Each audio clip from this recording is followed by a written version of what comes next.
Dar vienas apreiškimas. Iš tikrųjų, tarp ko vyksta šitam pasaulyje kova. Per visą žmonijos istoriją, kas kariauja šviesa ir tamsa, bet pasižiūrėkim, kas tai yra. Visų pirma, Liuciferis niekada, čia yra ne Liuciferio ir Dievo kova, todėl kad Liuciferis yra nelygios jėgos, ane? Tada klausimas, tai tarp ko vyksta šita kova su visais šitais skiepais, antikristų, karais visokiais, ar ne? Tarkim, tas pats maistas užnuodytas, oras užnuodytas, vanduo, visokios stichijos, ane? Kas vyksta pasaulyje, kas yra tai per karas? Kieno rankomis jisai sukeltas ir ką Dievas nori tom pasiekti ir iš viso, kodėl yra Dievas daleidęs, kodėl va tokį dalyką, va šitą chaosą žemėje, ar ne? Kodėl Dievas va vienu spriktelėjimu negali sunaikinti Liuciferio ir visos tamsos. Čia yra labai įdomus apreiškimas ir bandysime mes į jį nerti ir bandyti suprasti iš detalių. Tai kas per stadiją yra šitoj žemėje, iš viso va tie paskutiniai laikai, va tas apogėjus, kur ta tamsa jinai kyla ir turi pasiekti va tą viršūnę, ar ne, ir kas vyksta, ką Dievas darys ir ką tamsa darys, tarp ko vyksta kova. Ar ne, karas tarp ko vyksta. Pradžios knygoj Dievas gyvatėje pasakė, aš sukelsiu priešiškumą tarp tavęs ir moters, tarp tavo sėklos ir moters sėklos. Jis sutryps tau galvą, o tu įgelsi ją į kulnį. Vėlgi, čia aiškiai matom ir dvi sėklas, ar ne, šviesos ir tamsos. Ir yra Mato Evangelijai 13 skyrius, irgi Jėzus duoda tokį palyginimą, kad apie raugės, ar ne. Ir ten yra taip, Jėzus sako, kad šitas pasaulis tai yra laukas, į kurį pasodina Jėzus savo, tai yra gera sėkla, žmonės yra pasodinti šitą žemę, kurie viduje turi Dievo sėklą. Tai yra gera sėkla. Ir yra pasodintos raugės, lygiai taip pat į šitą pasaulį yra pasodintos raugės. Ir sako, duok mes išrausim juos, ne tas raugės. Ir Jėzus sako, nieko neraukit, pasaulio pabaigoje tais angelai išrinks raugės. Ir jie bus metami į ugnį ir sudeginti. Kas yra tos raugės? Tai yra velnio sėkla turinti savyje, kurie niekada nepriims Dievo. Reiškia, taip nuo pasaulio sukūrimo pradžios buvo įvykiai kažkokie tokie, kurie vieni apsisprendė eiti su Dievu, atėjo šitą žemę, turintis Dievo sėklą viduje. Jono laiškuose rašo, sako, mumise yra Dievo sėkla. Tai ir vat viena mes kategorija esam žmonių. Raugės netampama šitoj žemėje, jie ateina kaip raugės, nes sėkla jinai nesikeičia, kai krenta žemė, jin jau savyje turi kažkokį genomą, kokį genomą turi, tas ir užauga iš sėklos, ar ne? Vėlgi, čia matome yra dvi sėklos. Pradžios knygoje irgi sako, tai yra dvi sėklos, moters ir gyvatės, ar ne? Tai yra Liuciferio sėkla, ar ne? Tai ta prasme ir sako, aš sukelsiu priešiškumą. Tai kova vyksta tarp ko, ne tarp Dievo ir Liuciferio, tarp dviejų sėklų žmonių, tarp raugių ir Dievo vaikų. Ir dabar, jeigu pasižiūrėti, tarkim, tokia kaip žmonės istorija, ar ne, Liuciferis naudoja būtent Abraomo palikuonis kaip tuos kritusiuosius, kaip raugės, nes tai yra palaiminta sėkla.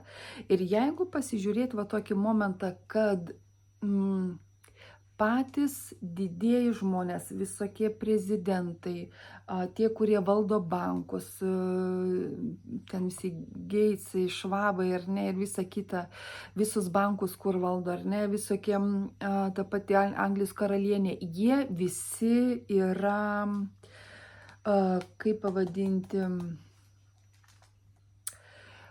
jie turi žydiško kraujo. Tai ta prasme, kur dabar aš noriu lenkti, tas pats Hitleris turi žydiško kraują, ar ne, jisai buvo žydas, ar ne, ir daugelis, ta prasme, viršūnių, kuriuos Liuciferis naudoja kaip įrankius, jie turi žydiško kraujo, todėl kad žydiškos kraujas tai yra Abraomo palikuonis, kurie turi palaiminimą.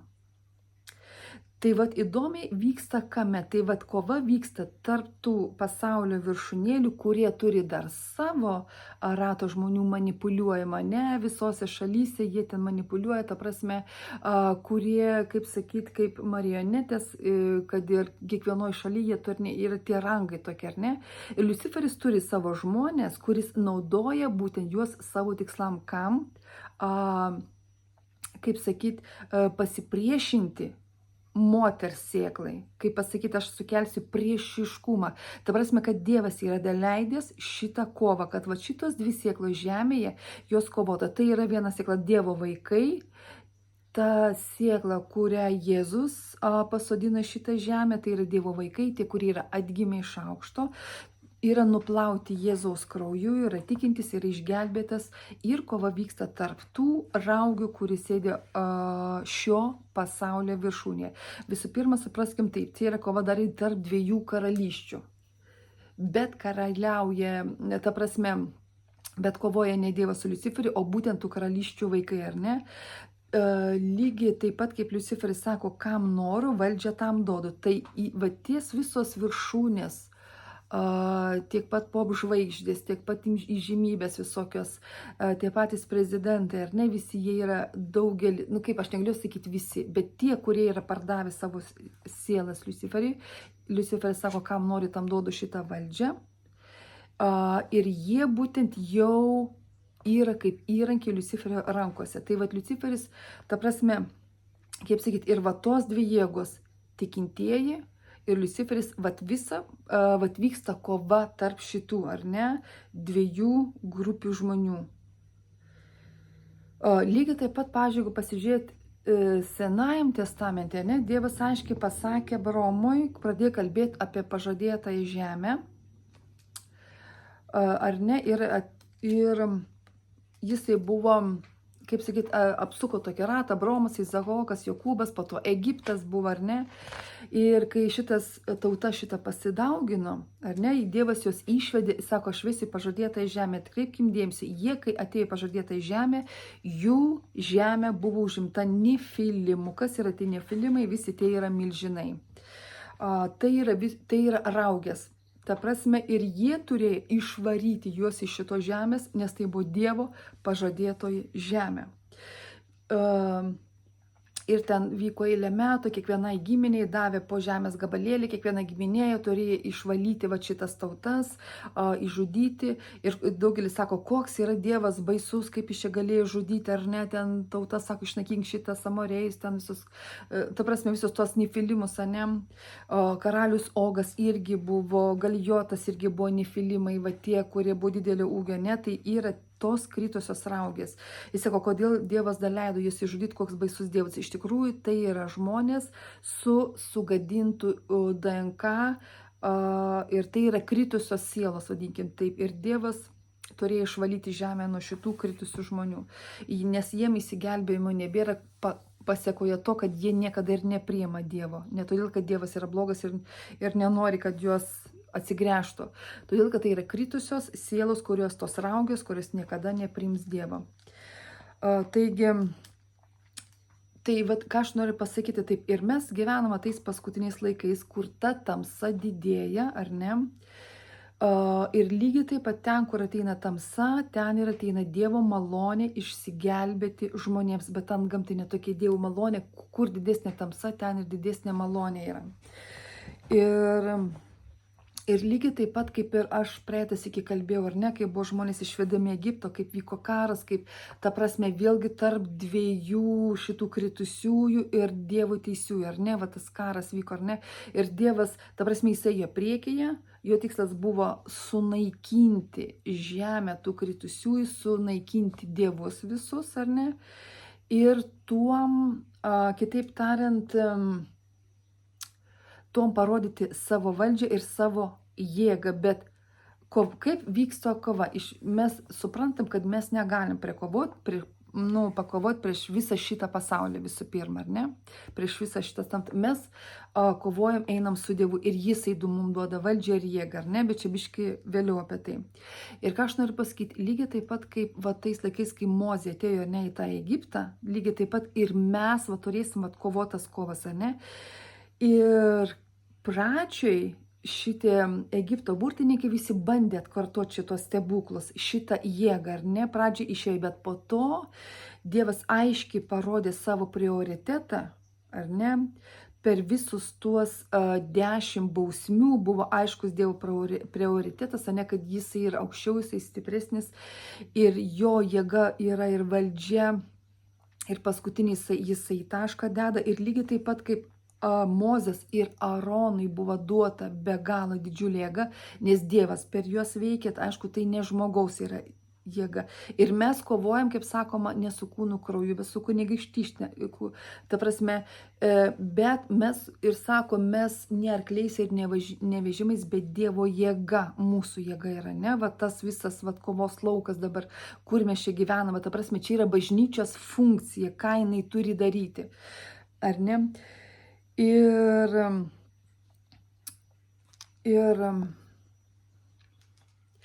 ta prasme, kova, kaip jinai yra, ta prasme, kaip jinai turi va dabar pasireikšti, ar ne?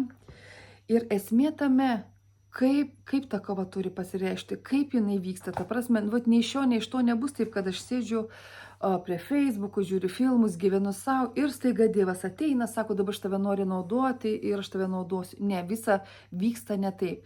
Aš, kaip sakiau, Dievas turi savo tą likutį. Tie, kurie nenusilenkia jokiai sistemai, religiniai, pasaulio sistemai, ar ne, jie nesutinka iš to pasaulio. Dievas turi savo tą likutį, kurie dabar gyvena maldos kambariuose, kurie aiškiai moka girdėti balsą. Ta prasme, jie ir užsiugdė paklusnumą, nuolankumą, tikėjimą, ar ne, jie daug metų buvo vedini Dievo ir pakluso, neiti, nedaryti nieko be Dievo. Tai Dievas turi savo tą likutį. Ir Biblija įdomiai rašo, tai kas yra tas toks likutis, kuris stovės priekyje tautos, kaip Mozė ir Aronas, ne, kad išvesti iš Egipto. Tai yra Apreiškimo knygoje rašoma apie 144 000.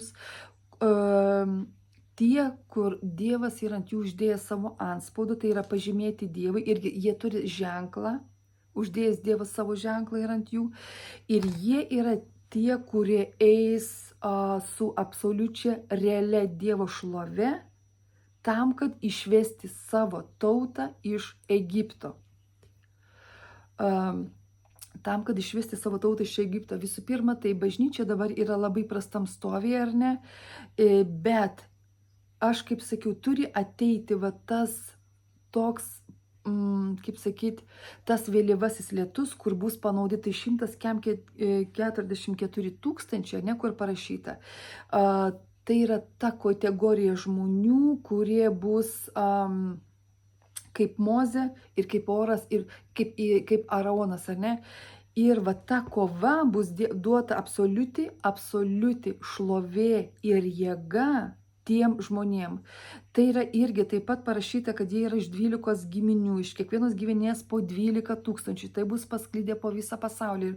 Ir kaip sakyti, ir jie bus tie, kurie padės bažnyčiai subręsti ir užaugti per gana trumpą, neilgą laiką. Bus išlieta absoliuti šlovė, kur bus pasipriešinta visai tamsai, nes iš kitos pusės mes savo jėgom negalim pasipriešinti šitam pasauliu, jokiem prezidentam, jokiem čia su tankais, galite žiūrėti su dar kažko, mes negalim pasipriešinti, bet Dievas duos tą jėgą.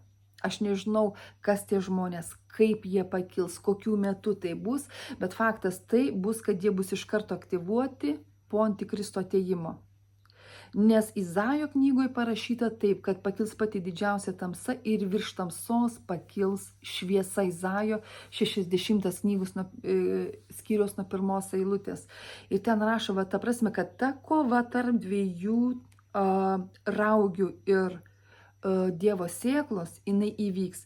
Bet Dievas, aš kaip sakiau, mes neturim išbėgti iš to žemės kaip pralaimėtojai. Reiškia, Dievas duos instrumentus, jis yra paruošęs savo žmonės, kurie dabar galbūt nėra visiškai žinomi niekam, bet jie reikiamų metų bus aktyvuoti, bus duota be galo didžiulė šlovė, pasipriešinti bet kokiai tamsai, ir tai bus pats sunkiausias laikas tai gyvatei, nes moters sėkla sutryps gyvatei galvą. Tai bus pats sunkiausias laikas tamsai.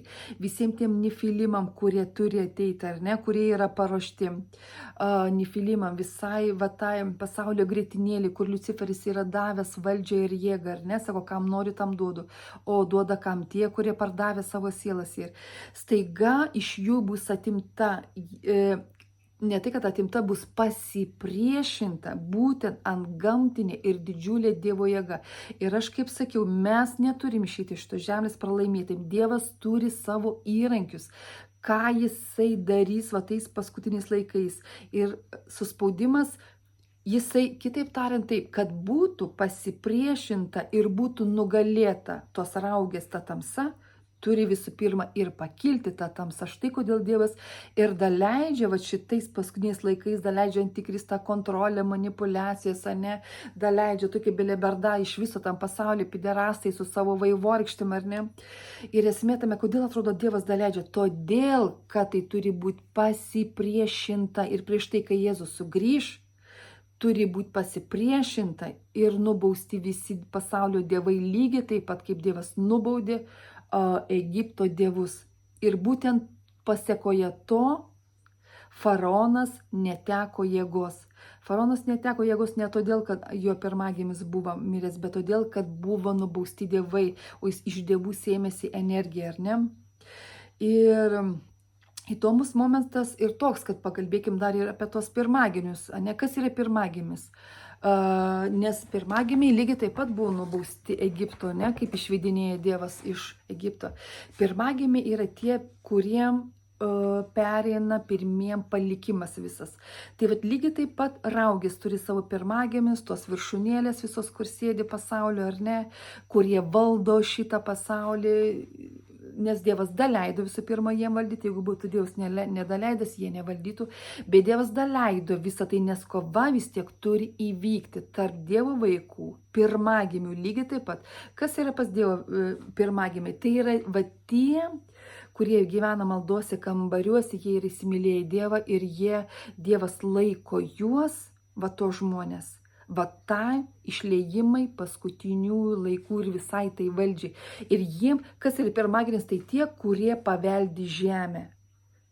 Kaip Jėzus sakė, romėjai paveldės žemę, ar ne? Lygiai taip pat mes neturim sprukti iš šito laivo, bet mes turim, prieš išeinant, mes turim susigrąžinti šitą pažadėtą žemę, kuri priklauso mums. Bet čia yra ne koks jehovistiškas mokymas, iš principo, Apreiškimo knygoje rašoma, kad šitas dangus į žemę prieis, bus nauja Jeruzalė, nauja žemė bus. Ne? Bet iš principo, ką aš noriu pasakyti, tarp ko vyksta kova, tarp kritusiųjų ir teisiųjų. Ir abi pusės nori šito žemės, ar ne? Kaip pažadėtojai žemės. Ir Dievas mums yra pažadėjęs ją. Yra ateis tas laikas ir Dievas brandina savo žmonės, būtent tą tokį likutinę, būtent tie, kurie pasišventi, kurie įsimylėjo, kur dabar gyvena, jie nieko neišvaizdus, jie nėra nei turtingi, nei protingi, bet būtent jiem bus suteikta valdžia. Dievas ruošia savo žmonės ir plus tai yra 144 000, kurie iš vis bus ta regima šlovė vaikščios, jų net DNK bus pakeistas. Ir esmė kame, kad ir va ta pažadėtoji žemė, ar ne, mes turėsim atsijimti ją prieš Jėzui grįžtant. Ką tai reiškia? Tai reiškia, kad bus va tai išlieta ta tokia šlovė, kur anuliuos bet kokią kitą jėgą tamsę, kuri norės pasipriešinti kitoj barikados pusėj. Suprantat? Nes nėra tokios jėgos, kuri galėtų sustabdyti Dievo jėgą. Ir ne arkliais, ne vežimais, bet mano dvasia, sako Dievas, ar ne? Ir va turi įvykti tas apogėjus, ta kova. Prieš tai Dievas leis pakilti tai tamsai. Kodėl? Todėl, kad turi būti pasipriešinimas iš šviesos, iš Dievo vaikų, kur Dievas duos jėgą jiem, antgamtinę, nes Dievo karalystė vis tiek jinai turi ateiti, ar ne? Ir būtent turės būti pasipriešinta. Dievo planas yra toks, kad turi būti nugriauti visi Egipto dievai. Ir jo vaikai turi būti išvesti iš Egipto, transformuoti, išgelbėti per labai neilgą laiką, išgelbėti, atstatyti jų tikėjimą, ir tada Jėzus ateis ir susigrąžins savo vaikus. Ir esmė tame faktas taip, kad tas pasipriešinimas jie taip lengvai neatiduos, ne, ta tamsa vis didės. Biblija aiškiai sako, tamsa didės, spaudimas didės, kontrolė didės, bet nepamirškim dar ir tokį dalyką, kai Egiptas išėjo tai yra žydai išėjo iš Egipto, kas buvo. Ir faraonas dar gynėsi, faraonas tai yra antikristas, reiškia spaudimas vis dar nepaleidžia, vis dar genasi, vis dar lipa ant kulnų, reiškia taip Dievas įjungs savo absoliutą antgamtiškumą. Tie, kurie yra jo vaikai, nes Dievas įdomu ten darbą darys, tie, kurie ir jo vaikai, jisai naktį saugos ugnies sieną, o dieną bus antgamtinis irgi, ten kaip dūmų dėmesys buvo, aš dabar nepamenu, ar ne, ir būtent saugoje buvo didžiulė siena tarp izraelitų ir egiptiečių, kurie negalėjo priartėti prie jų, kad juos sunaikintų. Lygiai tą patį ir darys Dievas. Dievas dar leidžia tamsą, nes kova turi įvykti, nes tamsa turi būti nugalėta. Tamsa, aš turiu meni, dvi sėklos, raugės, ar ne, iš jų tie, kurie yra pirmagimiai, tie, kurie sėdi aukščiausiuose poštuose, ne? Lygiai taip, kad Egipto pirmagimiai žuvo kiekvienas, lygiai taip pat Dievas sunaikins tos pirmagimis, iš jų bus atimtos visas teisės. Suprantate, tų pirmagimių, tie, kurie dabar visi tie Geitsai ir visi kiti, tie, kurie vadovauja, ar ne, viso iš tai žemėje. Ar ne, jiem tarsi yra duota ta valdžia. Iš jų ta jėga bus atimta kažkokiais tais įvykiais, mes pamatysim. Tai, bet Dievas tai darys. Suprantat? Iš jų ta jėga, tas pirmagimystės teisės bus atimtas. Ir įdomiai, kaip va to istorijai galit paskaityti, ar ne, po to, kas įvyko, kai mirė tie pirmagimiai. Faraonas pripažino valdžią ir jėgą Mozės ir jo tautos. Štai kas turi įvykti. Va šitos raugės, jos turės pripažinti tikinčiuosius, tie, kurie tiki Jėzaus kraują, Jėzaus auką, tie, kurie yra pasišventę, tie, kurie priklauso Dievui, būtent va šitą kategoriją žmonių jie turės pripažinti visą šitą valdžią. Ir Dievas visą tai darys, bet tai darys ypatingai per pasišventusius žmonės, suprantat? Ir prieš tai dar roliką labai įdomu esu įdėjus, kaip Dievas, aišku, dirbs ir tuo pačiu su bažnyčia. Kai bažnyčia bus per teismo dvasią atstatyta, apvalyta, pasišventimo lygis išaugs į Dievo standartus. Prisimenat, Ananijas ir Safyra, ne kokie standartai buvo? Ten buvo, ta prasme, pameluoti nebuvo įmanoma. Ką nori Dievas daryti? Būtent tuo suspaudimų metu taip pat, ar ne, tai dasidės į bažnyčios apvalymą ir jis nori vėl sugrąžinti bažnyčią į savo levelį, biblinį levelį, kokį turi būti. Šiandien bažnyčia iš viso yra pasimetus ir pastoriai pedofilai, ar ne, ten ir gėjai, ir kas tik nori, ir pasaulis yra iki kaklo, ar ne. Ir Dievas nori sugrąžinti tai ir iškelti į pačias aukščiausias aukštumas, kad, ta prasme, nebūtų įmanoma nei sumeluoti, nei neteisingo motyvo turėti. Nieko, bus antiek aukštas apvalymas bažnyčios. Ir tai bus per teismo dvasią. Aš rekomenduoju dar paklausyti roliką Teismo dvasia. Ir aš galvoju, kad teismo dvasia yra karas, badas, čia potvinė, alkis, dar kažkas. Teismo dvasia yra ta dvasia, kur įeina į tavo vidų ir iškelia visą tamsą, kuri yra, kurio daug metų mes gyvenam susitapatinę su pasauliu per labai trumpą laiką. Antiek didžiulė ta teismo dvasia bus, kuri reformuos žmonės, reformuos antgamtiškai ir labai greitai bus apvalymas, suprantat? Ir va šita teismo dvasia yra netgi įdomus toksai momentas. Riko Džonerio knygoje irgi toksai dalykas, kur Rikas Džoneris pasako, kai sutiko vieną žmogų, kuris buvo, sako, aš esu iš tų kvailų 5 mergelių, kuris išvaiščiau savo gyvenimą, bet sako, kaip tai gali būti, sako, juk, sako, ten buvo skausmas ir dantų grįžimas. Taip, sako, mes labai ilgą laiką graužėmės dėl savo išvaistyto gyvenimo. Viskas, jie išvaistė, viskas jie danguje, grįžti atgal nebegalima. Bet mums bus duota galimybė, va tai bažnyčiai, kuri bus palikta, ta prasme, dar tos suspaudimus, ne, palikta tam, kad per labai trumpą laiko jie reformuotus ir nebus įmanoma nepasikeis. Įsivaizduokite dabar taip, ateina Dievas realiai su visa Dievo karalystė ir apšviečia absoliučiai tavo viską. Ir aš pamačiau, kaip labai trumpą laiką begalės žmonių staiga bus apimtas bažnyčios šito teismo dvasios.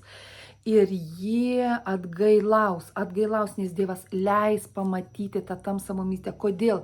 Todėl, kad ateina Dievo malonė. Aš sakiau, ten, kur didžiulė tamsa, ten Dievo begalinė malonė. Ir Dievas yra toks geras ir maloningas, nes jo tikslas susirinkti savo vaikus yra. Bet susirinkti ne tokius drungdus, tie, kurie susitapatinę pasaulyje. Atkreipkite dėmesį, ką Dievas darė, jis išvedė iš Egipto. Suprantat?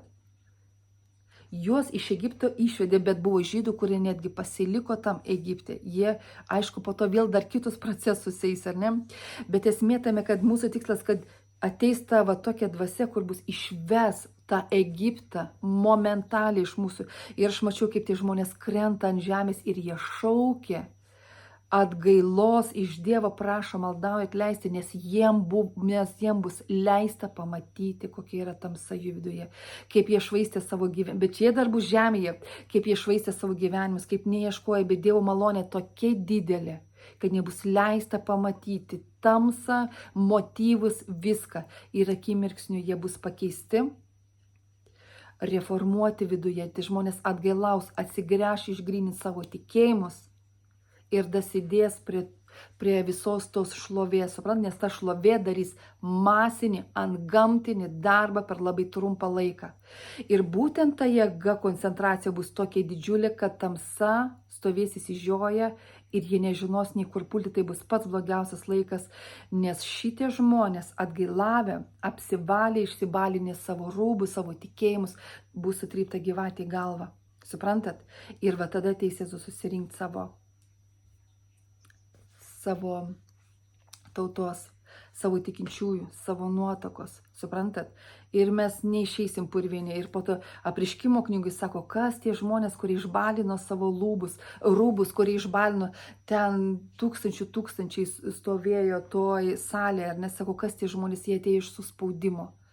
Taip, ir vienas iš spaudimų bus va ta dvasia, kuri nutūps, nusės, ir aš mačiau, kad ta dvasia tiesiog turėjo net fizinį svorį, ta teismo dvasia.